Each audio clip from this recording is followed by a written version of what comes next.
Reflections of Darkness. My name is Emily, and if you had asked me a month ago, I would have told you that ghosts and supernatural entities were nothing but figments of overactive imaginations. I had always prided myself on my rational mind, dismissing any tales of hauntings or paranormal activity as mere superstition. My new home, an old Victorian house nestled at the edge of a small, quiet town, seemed like the perfect escape from the bustling city life. Despite its age and the occasional eerie creak, I loved the house. It had character, history, and a certain charm that modern buildings lacked.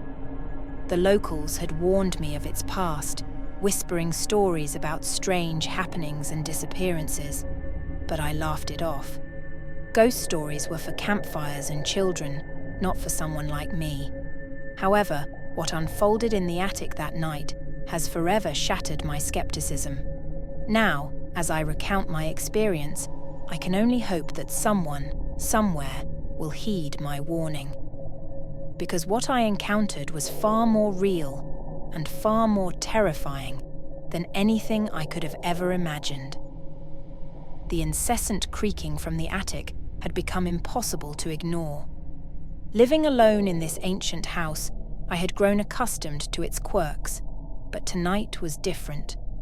The sounds were not the typical groans of old wood, but deliberate, like footsteps. I climbed the narrow staircase, each step a hesitant commitment. As I reached the attic door, a cold draft seeped through the cracks, sending shivers down my spine. I took a deep breath, turned the knob, and pushed the door open.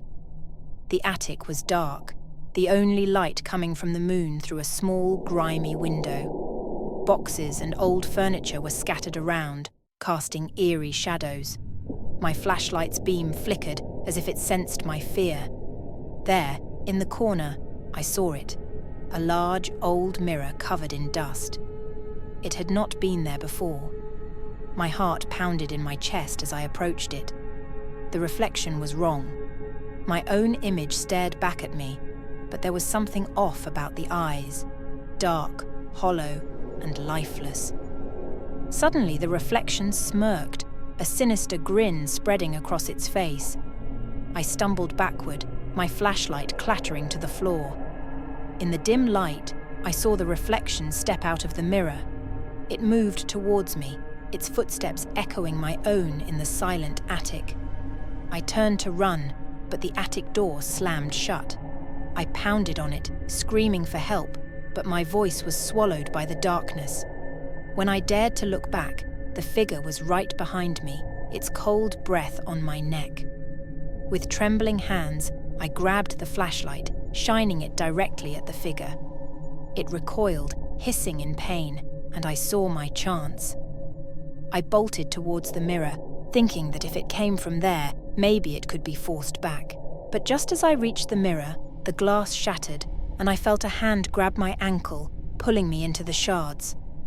The last thing I saw was my own terrified face, mirrored in 1,000 pieces, as the darkness consumed me.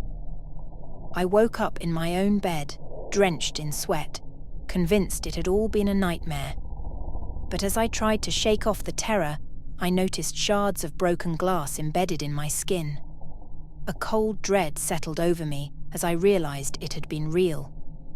The mirror was gone, but a new one stood in its place, reflecting not just my image, but a sinister shadow lurking behind me. I turned around, but nothing was there. Heart pounding, I faced the mirror again, and the shadow was closer, grinning with malevolent glee. I ran out of the attic, vowing never to return. The feeling of being watched never left me. Every creak, every flicker of light sent me into a panic. I knew the mirror's evil had not been contained. The next night, unable to sleep, I wandered back to the attic, compelled by a force I couldn't resist. The mirror was waiting for me, its surface rippling like disturbed water. As I stared into it, the reflection smirked and began to speak in a voice that was my own, but twisted and cruel. "You can't escape. it whispered. You're mine now.